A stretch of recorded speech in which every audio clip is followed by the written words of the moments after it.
کسی حال میں، جس طرح مدینہ شریف میں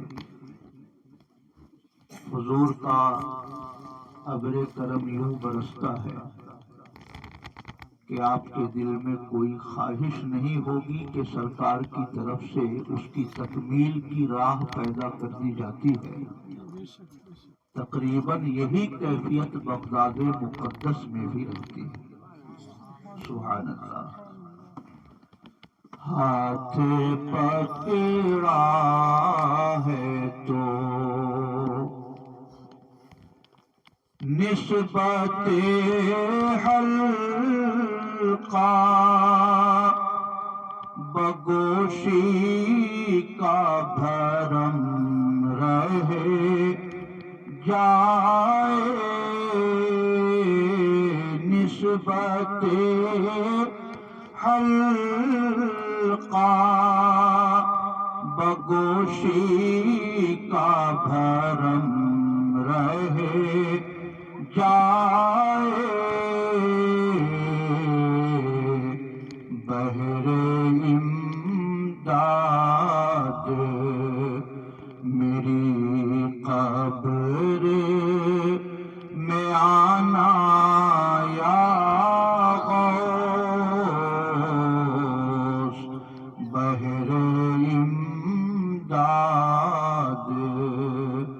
میری قبر میں آنا یا غوث، اب کسی حال میں۔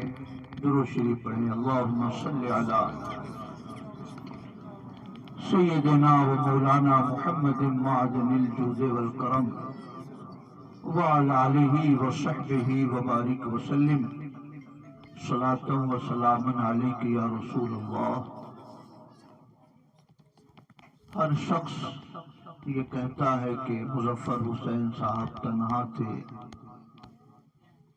کوئی راستے میں نہیں تھا، نہ جانے کیسے موت ہوئی، کہاں اتارا گیا، کہاں کفن دفن ہوا۔ مگر سچی بات یہ ہے کہ اللہ کا ذکر کرنے والا اللہ کی رحمتوں کے ساتھ رہتا ہے، وہ اکیلا نہیں رہتا۔ حضور حافظ ملت مبارک پور تشریف لائے تو وہابیوں سے بھی مناظرہ ان کو کرنا پڑتا تھا اور شیعوں کی بھی تردید ان کو کرنی پڑتی تھی۔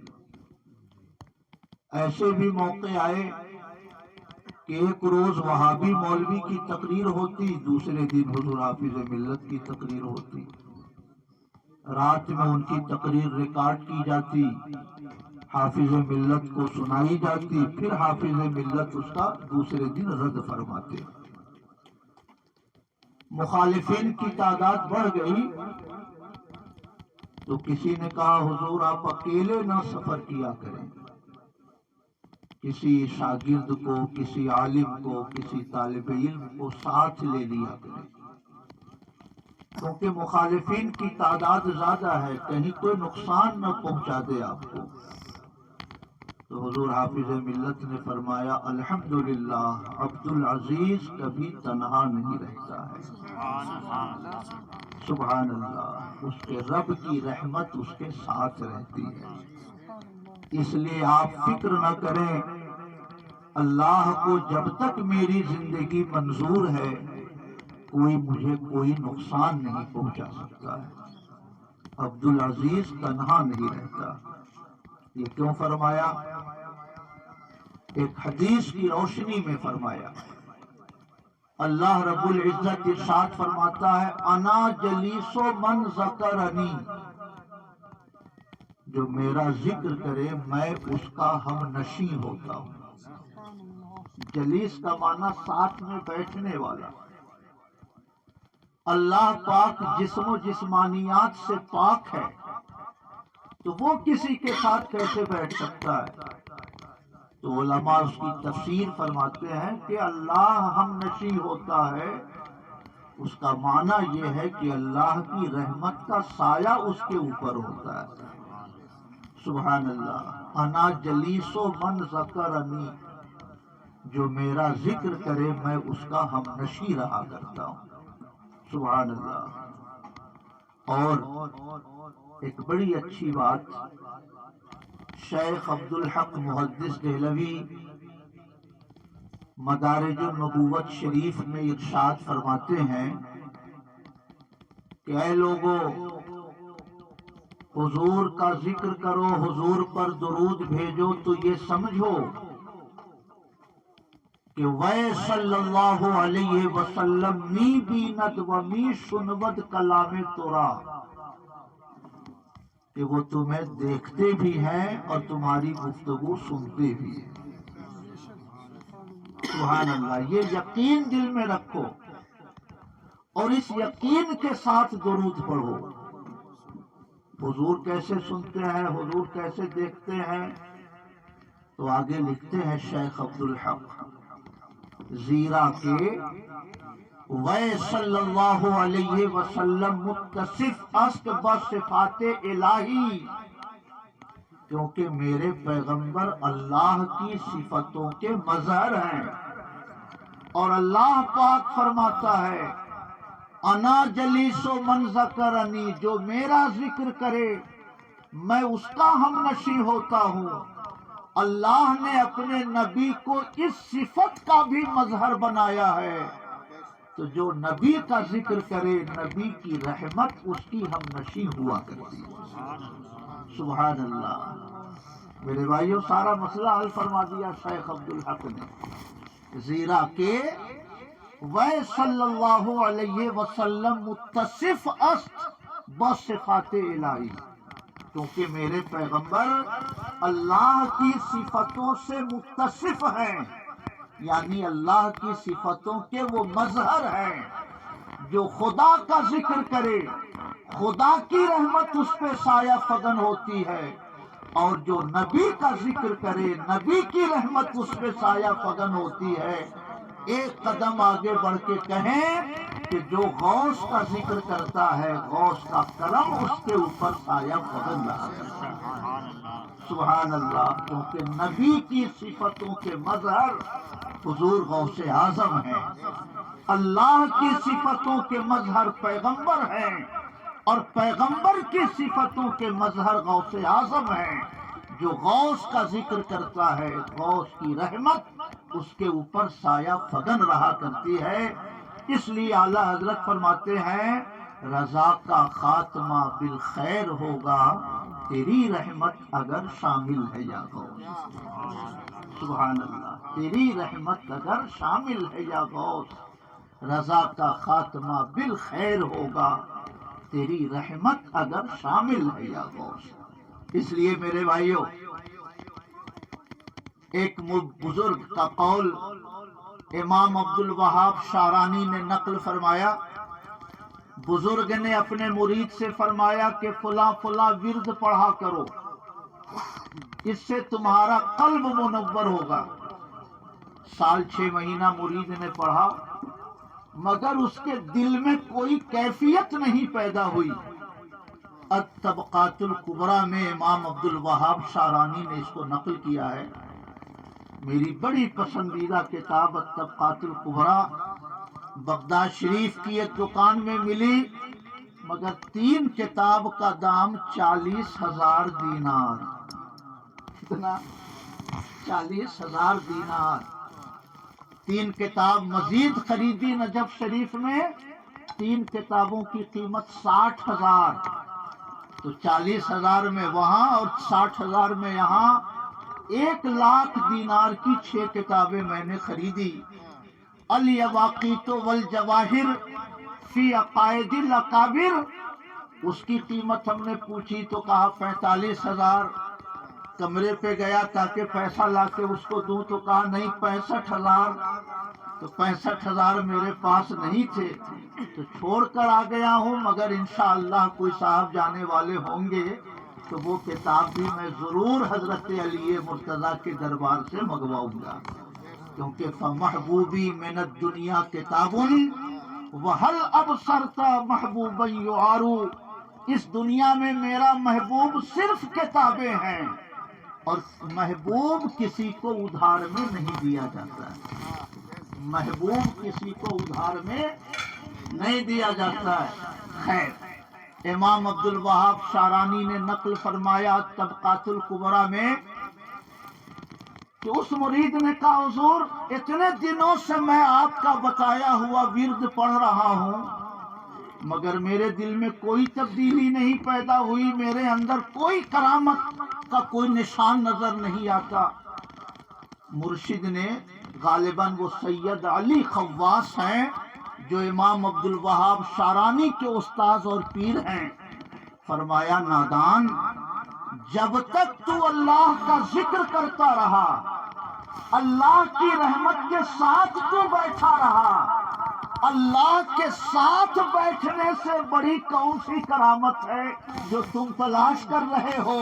نادان، جتنی دیر تک تو بیٹھا رہتا ہے تو اللہ کی رحمتوں کے ساتھ بیٹھا رہتا ہے، اس سے بڑھ کر کون سی کرامت ہے؟ محبت سے کہیے سبحان اللہ۔ اس لیے میرے بھائیوں، جب کبھی دل میں خواہش پیدا ہو کہ میں اپنے رب کی رحمت کے سائے میں بیٹھوں تو اللہ کا ذکر شروع کر دو۔ کبھی دل میں ارادہ پیدا ہو کہ گنبد خضرا والے کے سائے میں بیٹھوں تو نبی پر درود بھیجنا شروع کر دو۔ اور کبھی دل میں آرزو مچلے کہ غوث اعظم کے قدموں کی برکت مجھے مل جائے تو بارگاہ غوث کے نغمے گنگنانا شروع کر دو، کیونکہ سید علی خواص نے فرمایا تمام دروازے بند ہو چکے ہیں سوائے 2 دروازوں کے، ایک دروازہ گنبد خضرا کے مکی کا دروازہ ہے اور دوسرا دروازہ بغداد کے تاجدار کا دروازہ ہے۔ محبت سے کہیے سبحان اللہ۔ اس لیے در بدر کی ٹھوکر نہ کھائیے، ہر بارگاہ میں اپنی جبین عقیدت خم نہ کیجیے، ہر دروازے پر ماتھا ٹیکنا یہ وفاداری کی نشانی نہیں۔ جن دروازوں سے آپ کو ایمان کی بھیک ملتی ہو ان دروازوں کو مضبوطی سے تھامیے، اور وہ 2 دروازے اجماع امت ہے کہ پہلا دروازہ گنبد خضرا کے مکی کا دروازہ ہے اور دوسری چوکھٹ شہنشاہ بغداد کی چوکھٹ۔ سبحان اللہ۔ کہا تو نے کہ جو مانگو ملے گا، کہا تو نے کہ جو مانگو ملے گا، رضا تجھ سے تیرا سائل ہے یا غوث۔ سبحان اللہ۔ رضا تجھ سے تیرا سائل ہے یا غوث۔ اب تک ہم نے غوث اعظم کو اعلیٰ حضرت کے واسطے سے پڑھا، مگر اب جب شعور کی آنکھیں کھلی ہیں تو دوسرے بزرگوں کے حوالے سے بھی اب غوث کی شان سمجھ میں آ رہی ہے۔ سبحان اللہ۔ شیخ عبدالحق محدث دہلوی کے والد شیخ سیف الدین دہلوی فرماتے ہیں، شیخ عبدالحق، ان کی کتاب ہے مرآت الحقائق، اس کتاب میں لکھتے ہیں کہ جب میرے والد کے انتقال کا وقت آیا مجھے بلایا اور فرمایا کہ ایک کاغذ پر یہ شعر لکھ دینا، اتیتو الی کریم بغیر زادن، کہ میں اپنے سخی کی بارگاہ میں بغیر کوئی توشہ لیے آیا ہوں، اور کسی سخی کے ہاں توشہ لے کے جانا یہ کوئی اچھی بات نہیں ہے۔ ہم صادق صاحب کے گھر جائیں اور اپنا کھانا لے کے جائیں تو انہیں اچھا لگے گا؟ ہم محمد حسین صاحب کے دروازے آئے اور روٹی لے کر آئیں انہیں اچھا لگے گا؟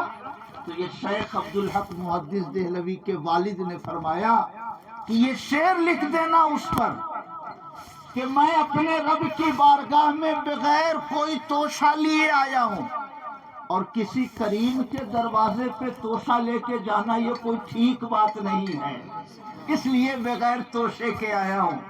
اور اس کے بعد اس کے نیچے لکھ دینا اللہ ربی والاسلام دینی ومحمد رسولی والشیخ عبد القادر جیلانی شیخی۔ ایک کاغذ پہ لکھ دینا کہ اللہ میرا رب ہے، اسلام میرا مذہب ہے، محمد عربی میرے پیغمبر ہیں، اور شیخ عبد القادر جیلانی میرے پیر و مرشد ہیں، یہ لکھ کر میری قبر میں لٹکا دینا۔ کیا سمجھ میں آیا؟ اعلیٰ حضرت امام احمد رضا سے 225 سال پہلے کے شیخ عبدالحق ہیں۔ اعلیٰ حضرت پیدا ہوئے 1272، شیخ عبدالحق کا انتقال ہوا 1052، تو 220 سال کا فرق تو انہیں بزرگوں میں ہے۔ ان سے پہلے شیخ سیف الدین دہلوی کا انتقال ہوا، فرمایا لکھ دینا میری قبر میں لٹکا دینا کہ میرے شیخ عبد القادر جیلانی ہیں۔ اس کا مطلب یہ ہوا کہ قبروں میں شجرہ رکھنا، قبروں میں بزرگوں کا نام لکھ کے لٹکانا، قبر میں اپنے مشائخ کا شجرہ لٹکانا، یہ کوئی امام احمد رضا کے عہد کی ایجاد نہیں ہے۔ امام احمد رضا کے پیدا ہونے سے 250 سال پہلے بھی بزرگوں نے اپنی قبروں میں اپنے شیخ کا نام لکھ کر لٹکانے کی وصیت فرمائی ہے۔ محبت سے کہیے سبحان اللہ۔ وشیخنا شیخ عبد القادر جیلانی، میرے شیخ عبد القادر جیلانی ہیں، یہ لکھ کر میری قبر میں لٹکا دینا۔ درود شریف پڑھیں، اللہم صلی علی سیدنا و مولانا محمد معدن الجود والکرم۔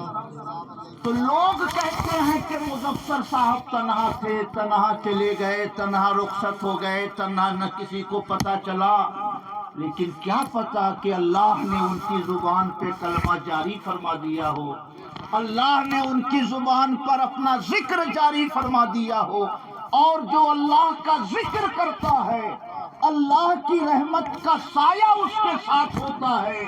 اس لیے مظفر حسین صاحب تنہا نہیں ہوں گے، بلکہ اللہ کی رحمت انشاءاللہ ان کے سر کے اوپر سایہ پگن رہی ہوگی انشاءاللہ۔ اس لیے میرے بھائیو، گاڑی چلائیے، لا الہ الا اللہ، لا الہ الا اللہ، لا الہ الا اللہ پڑھتے رہیے، چپ چاپ نہیں، دنیا جہان کا خیال اور وسوسہ نہیں، ادھر ادھر کا پھیر 98 99 نہیں، صلی اللہ علیہ یا رسول اللہ، صلی اللہ علیہ یا رسول اللہ، صلی اللہ علیہ یا رسول اللہ پڑھتے رہیے، کیونکہ جب تک مدینے والے پہ درود بھیجتے رہیے گا، مدینے والے کا سایہ سر پہ رہے گا، خدا کا ذکر کرتے رہیے گا، خدا کی رحمتوں کا شامیانہ آپ کے ساتھ رہے گا، اور جب خدا کی رحمت ساتھ میں ہو تو نہ کوئی حادثہ ہو سکتا ہے، موت مقدر ہو تو الگ چیز ہے، مگر جو رحمت الہی کے سائے میں ہو انشاءاللہ وہ ہر مصیبت سے محفوظ رہے گا۔ سبحان اللہ۔ مگر سب سے بڑی آفت کیا ہے؟ آفت یہ ہے کہ ایک دوسرے کے چرچے سے فرصت نہیں ملتی۔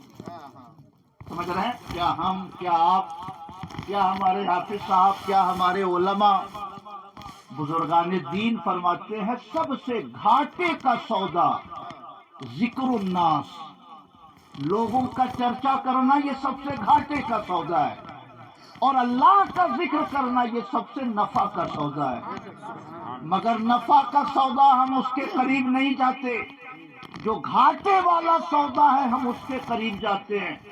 میں یہاں سے تقریر کر کے ہٹوں گا، بعض بھائی کہیں گے کہ اتنی دیر تک تقریر کر دی انہوں نے، بعض بھائی کہیں گے کہ بلایا نہیں، بلائے بغیر چلے آئے، بعض بھائی کہیں گے کہ اتنے علماء آ گئے کہ کس کو موقع ملے، بعض لوگ کہیں گے کہ ارے شاعروں نے پڑھتے پڑھتے پورا ٹائم گزار دیا۔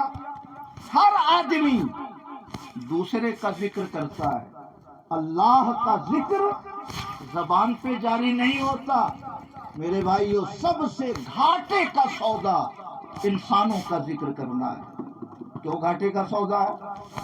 میرے بھائیو، پہلا گھاٹا تو یہ ہے کہ اللہ پاک فرماتا ہے کسی کی غیبت نہ کرو، وَلَا يَغْتَبْ بَعْضُكُمْ بَعْضًا، کسی کے پیٹھ پیچھے کسی کو برا بھلا نہ کہو۔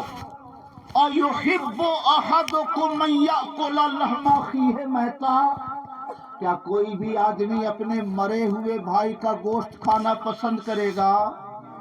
بھائی کی لاش رکھی ہو دروازے پہ، کوئی گوشت کاٹ کے کھانا پسند کرے گا؟ تو جب مرے ہوئے بھائی کا گوشت کھانا پسند نہیں کرتے تو اس کی عزت کیوں کھا رہے ہو؟ اس کی آبرو کو کیوں نقصان پہنچا رہے ہو؟ میرے بھائیوں، آپ ذرا سوچیں، کوئی بھی انسان کتنا بھی قرآن پڑھے مگر روزانہ ایک گلاس پیشاب پیے، روزانہ ایک گلاس گوبر کھائے، قرآن کی تلاوت کا کوئی فیض اس کو ملے گا؟ درود شریف کی تلاوت کا کوئی فیض اس پہ جاری ہوگا؟ نہیں ہوگا۔ قرآن کی تلاوت کا فیض اسی وقت مل سکتا ہے جب آدمی زبان کو پیشاب سے بچائے، گوبر سے بچائے، شراب سے بچائے، مردار جانوروں کے گوشت سے بچائے۔ کوئی کتنا بھی وظیفہ پڑھتا ہو مگر آدھا کلو خنزیر کا گوشت روز پکا کے کھاتا ہو، کوئی فائدہ ہوگا اسے وظیفہ سے؟ اللہ کا ذکر یہ پاک شے ہے، پاک زبان سے جاری ہو تو اس کی برکت ملتی ہے۔ ناپاک زبانوں پر ذکر الہی نہ جاری ہوتا ہے نہ اس کی برکت اسے ملتی ہے۔ سمجھ رہے میری بات میرے بھائیوں؟ اس لیے سب سے پہلا کام ہے اپنی زبان کو گندگی سے بچائیں۔ اور گندگی کیا ہے؟ لوگوں کا تذکرہ کرنا، یہ سب سے بڑی گندگی ہے۔ نگوا، یہ گاؤں کون سا گاؤں ہے؟ کونگا۔ مجھے ایسا لگتا ہے کہ 25 سال سے ہم لوگوں کا آنا جانا ہے۔ پہلی بار ہم لوگ آئے بگاڑو، ربیع الاول شریف کے جلوس کا سلسلہ شروع کیا حضور نصیر ملت نے، تو ہم لوگ سرفراز صاحب مرحوم کے گھر آتے تھے، رات بھر ٹھہرتے تھے، میلاد شریف پڑھتے تھے، گنے چنے لوگ ہوتے تھے۔ صبح صبح محلے میں ہم لوگوں سے رابطہ کر کے ادارے کا تعاون کرتے تھے۔ اور سرفراز صاحب کی قبر پہ بھی اللہ پاک اپنی رحمتوں کی بارشیں نازل فرمائے۔ میں یہ عرض کرنا چاہتا ہوں کہ جب تلک زبان کو حرام چیزوں سے آپ بچائیں گے نہیں، اس وقت تک آپ کی زبان پر ذکر الہی کا فیض جاری نہیں ہوگا۔ اس لیے سب سے بڑا کام چپ رہنا سیکھیے۔ کیا کریے؟ چپ رہنا سیکھیے۔ کونگا میں ہم لوگ 25 سال سے آ رہے ہیں مگر کسی کو ایک تھپڑ ہم نے مارا؟ کبھی میں نے کسی کو دھکا دیا؟ میں نے کبھی کسی کی زمین دبائی؟ میں نے کبھی کسی کا قرض لے کر قرض دبایا؟ نہیں۔ مگر زبان اتنی چھوٹی سی چیز ہے، مگر آدمی کسی کو گالی دیتا ہے، کسی کو برا بھلا کہتا ہے، کسی کی شکایت کرتا ہے، کسی پہ الزام لگاتا ہے تو ہاتھ کا گناہ کم ہوتا ہے، پیروں سے گناہ کم ہوتا ہے، پیٹ کا گناہ کم ہوتا ہے، سب سے زیادہ گناہ زبان سے ہوتا ہے۔ اس لیے میرے بھائیو، چپ رہنے کی عادت ڈالیے۔ کچھ نہ صحیح تو کم سے کم اپنا جائے تو نہیں، آئے نہیں تو کم سے کم جائے تو نہیں۔ چپ رہنے کی عادت ڈالیے، اور اگر چپ رہنے کی عادت پڑ جائے تو اپنی زبان پر اللہ کا ذکر جاری کرنے کی کوشش کیجیے۔ سبحان اللہ، لا الہ الا اللہ۔ بچہ جب 2 مہینے کا ہوتا ہے تب سے ہم لوگ یاد کرانے لگتے۔ ہماری نواسی 2 سال کی ہے، تسکین فاطمہ۔ مجھے ایسا لگتا ہے کہ 6 مہینے کی جب عمر تھی اس وقت سے اس نے کلمہ پڑھنا شروع کر دیا۔ سمجھ رہے ہیں؟ یہ ہر مومن کی پہچان ہے۔ اپنے بچوں کو جو پہلی چیز سکھاتا ہے وہ کلمہ طیبہ۔